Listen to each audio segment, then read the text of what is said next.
Bonjour à toutes et à tous, bienvenue dans cette édition de la mi-journée du journal de TV Vendée en ce lundi 12 janvier.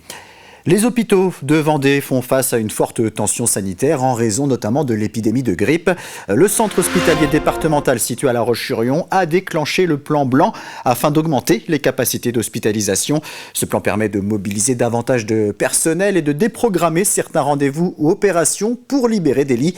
La direction des hôpitaux de Vendée rappelle de privilégier le recours aux médecins traitants lorsque cela est possible et de contacter le 116 117 pour les soins urgents ne relevant pas d'une urgence vitale.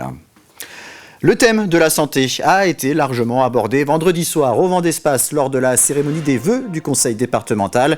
Alain Leboeuf, le président, a notamment confirmé que les jeunes Vendéens pourront débuter leurs études de médecine à La Roche-sur-Yon. Sur les autres dossiers, malgré un budget contraint et des incertitudes liées aux décisions gouvernementales, le département souhaite poursuivre ses investissements, mais il doit faire des choix. Plus d'explications avec Élise Blanchard. Collectif, investissement, mais aussi des choix difficiles. Vendredi soir au Vendespace, le président du département, Alain Leboeuf, a donné le ton de l'année 2026 en présentant ses vœux aux forces vives vendéennes. Un discours dense marqué par une conviction: en Vendée, on avance ensemble. Sur le fond, plusieurs annonces fortes. Alain Leboeuf souligne l'engagement sportif des Vendéens avec plus de 223 000 Vendéens de tout âge qui sont licenciés donc dans des clubs sportifs. Le sport reste donc une priorité avec la construction d'une nouvelle maison des sports à La Roche-sur-Yon, un projet qui s'élève à 18 millions d'euros. Autre axe majeur, plus de 53 millions d'euros vont être consacrés à la sécurité des Vendéens à partir de 2026, notamment pour les casernes, les véhicules, mais aussi les équipements. Nous avons décidé, avec l'ensemble des conseillers départementaux, d'augmenter notre participation financière de 6,7 millions d'euros en 2025 et encore de 5,5 millions d'euros en 2026. Une grande partie du budget départemental est aujourd'hui dédiée à la prise en charge des personnes âgées, des personnes en situation de handicap, mais aussi des enfants en difficulté. Une réponse assumée dans un département où la population vieillit plus vite qu'ailleurs. 12% des Vendéens sont âgés de plus de 75 ans contre 9% en France.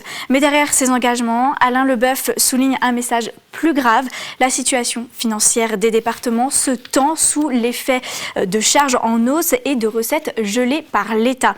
Il y a donc des conséquences directes. Le président annonce la mise en pause du projet de cité du vélo à l'intersection des deux autoroutes aux Essarts en Bocage, pourtant présenté comme un projet phare du mandat. Malgré ces contraintes, Alain Leboeuf reste déterminé. En 2026, le département prévoit plus de 200 millions d'euros d'investissement, notamment pour la rénovation et la reconstruction de plusieurs collèges, mais aussi la poursuite de grands événements comme la Vendée Arctique. Il affirme une Vendée qui continue d'investir, d'organiser de grands événements et d'étendre son modèle entre attractivité, qualité de vie et esprit d'équipe.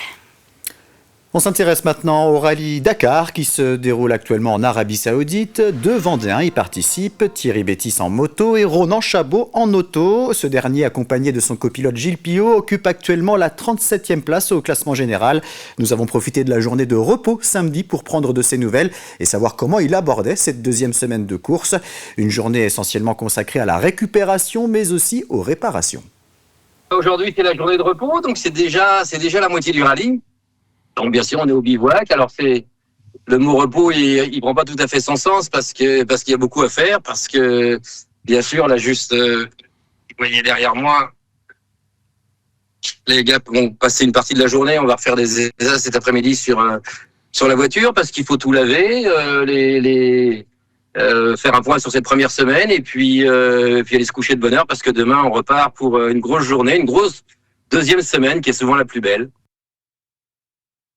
Quelques-uns des meilleurs pâtissiers de la région Centre-Ouest étaient réunis dans les locaux de la MFR de Saint-Michel-Mont-Mercure jeudi dernier à l'occasion de la finale régionale du championnat de France du dessert. On y retrouvait des professionnels confirmés mais aussi des jeunes en formation. Chaque candidat devait réaliser 10 assiettes identiques en 3 heures sous l'œil d'un jury technique et d'un jury de dégustation. Reportage Élise Blanchard.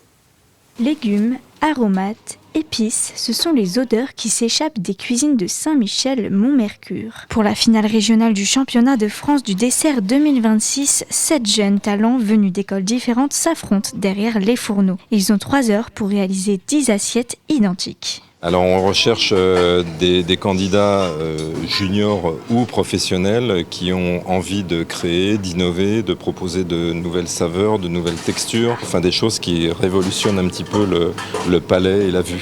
Au-delà de la compétition, l'enjeu est aussi pédagogique. La pâtisserie professionnelle et le dessert de restaurant demandent des mois de formation et de pratique. Le dessert de restaurant, c'est une spécificité dans le métier de cuisinier et qui a du mal à avoir une reconnaissance qui n'est pas très connue et qui est pourtant en fait une très très belle spécialité, mais qui attire pas trop les jeunes. C'est aussi leur donner cette visibilité-là, que cette discipline-là, elle existe et elle gagne à être connue. Je trouve ça super bien que des jeunes comme ça se lancent dans des concours et s'investissent et passent du temps pour se mettre un peu en difficulté, parce que c'est un concours, c'est jamais évident.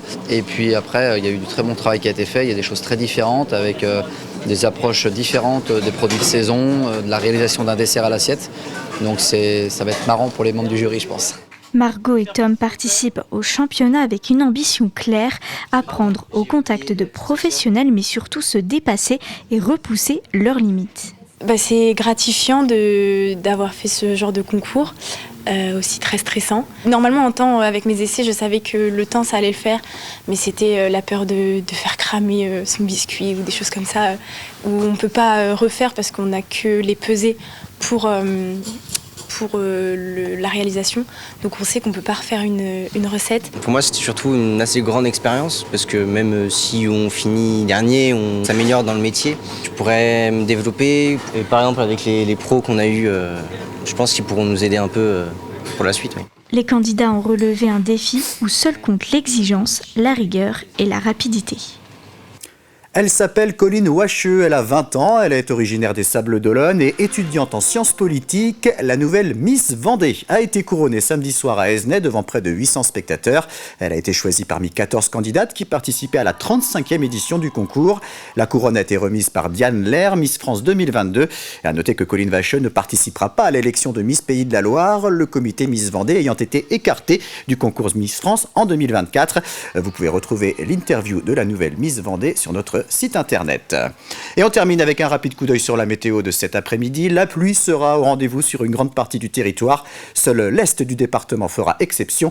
Les températures seront comprises entre 10 et 13 degrés. C'est la fin de cette édition. Rendez-vous à 18h pour un nouveau journal.